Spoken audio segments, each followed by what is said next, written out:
Salut à tous, je suis ravie de vous retrouver pour cette seconde vidéo. Donc aujourd'hui nous allons parler du concours. Tout d'abord je vais vous parler des conditions d'inscription au concours. Donc il existe 3 types de concours, le concours externe, le concours interne et le concours 3e voie. Bien sûr ces 3 concours sont ouverts pour ceux qui souhaitent travailler dans le public et ceux qui souhaitent travailler dans le privé. Pour le concours du privé, il faudra au préalable demander un préaccord collégial.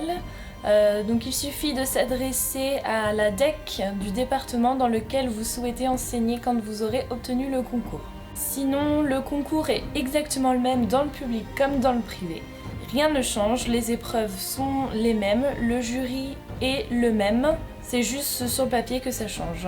Alors, les conditions pour s'inscrire au concours. En ce qui concerne les admissibilités, il faut être inscrit en M1 ou avoir un M1 ou équivalent, ou même un M2 d'une autre discipline que le Master MEF. Il n'y a pas de souci pour ça.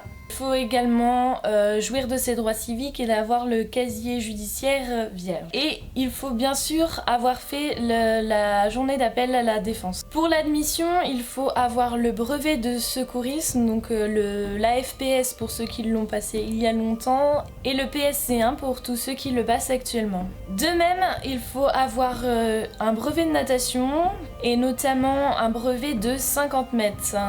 Et non pas 25 mètres comme moi j'avais déjà, donc il a fallu que je le repasse. Vous pouvez passer votre brevet dans n'importe quelle piscine, il suffit juste d'acheter un ticket d'entrée et de demander au maître nageur si vous pouvez le passer. Bien sûr, n'oubliez pas votre carte d'identité ou tout autre document pouvant justifier votre identité. Pour ce qui est de la titularisation, il faut posséder un Master 2. Pour passer le concours externe et pour tous ceux qui ne remplissent pas ces conditions, il y a quelques exceptions, notamment les mères ou pères de 3 enfants, ainsi que les sportifs de haut niveau. Pour le concours interne, vous devez justifier de 3 années comme professeur des écoles en remplaçant. Il y a également le concours 3e voie, donc c'est pour ceux qui ont fait au moins 5 ans d'entreprise privée. Je vous conseille de choisir le concours le plus adapté à votre parcours et le concours où il y a le plus de postes afin d'avoir le plus de chances possible d'obtenir ce précieux sésame. Je vais maintenant vous parler des épreuves d'admissibilité du concours. Donc il s'agit de 2 épreuves écrites, une en français et une en maths.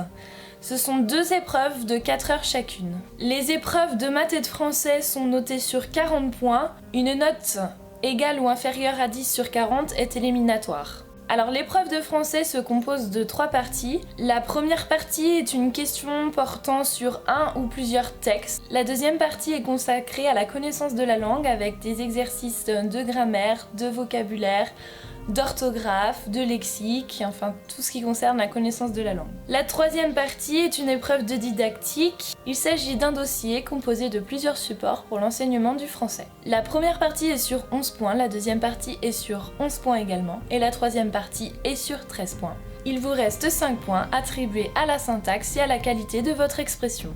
Pour l'épreuve de mathématiques, la première partie sur 13 points est un problème sur un ou plusieurs domaines des programmes de l'école et du collège. La deuxième partie est composée de plusieurs exercices indépendants portant sur plusieurs notions. La 3e partie est également une partie de didactique. Il s'agit d'une analyse de dossier composée de plusieurs supports d'enseignement des mathématiques.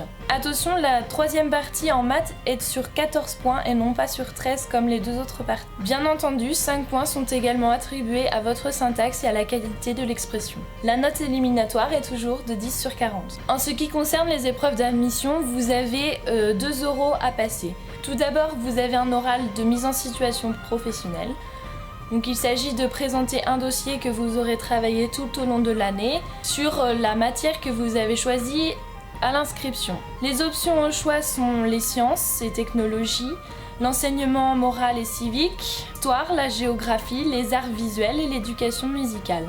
Et l'histoire des arts. Pour cet oral, il n'y a pas de préparation. Vous avez 1 heure d'oral, 20 minutes pour présenter votre dossier et 40 minutes pour un entretien avec le jury. L'épreuve est notée sur 60 points. 20 points sont attribués à votre dossier et 40 points attribués à votre oral. La 2e épreuve est un oral à partir d'un dossier. Il est composé d'une épreuve d'EPS et d'une épreuve de connaissance du système éducatif. La préparation est de 3 heures et l'entretien dure 1h15. 30 minutes seront consacrées à l'EPS et vous serez noté sur 40 points. Les 45 autres minutes seront consacrées à la connaissance du système éducatif et vous serez noté sur 60 points. Pour l'épreuve d'EPS, le jury vous propose un sujet relatif à l'enseignement de l'EPS à l'école. Le sujet peut porter sur une progression ou une situation d'apprentissage. Vous devez exposer pendant 10 minutes votre réflexion, puis lors des 20 minutes suivantes, le jury sera amené à vous poser des questions sur votre prestation. Pour la partie CSE, un dossier de 5 pages maximum pourra vous être confié. Pendant 15 minutes, vous devez analyser une situation et les questions qu'elle pose. Lors des 30 minutes suivantes, vous serez amené à développer notamment vos connaissances du système éducatif, les valeurs que porte le métier de professeur des écoles et notamment celle de la République, le contexte du métier dans ses différentes dimensions, ainsi que les acquis et les besoins des élèves. Les épreuves d'admission se déroulent généralement au mois de mai et au mois de juin,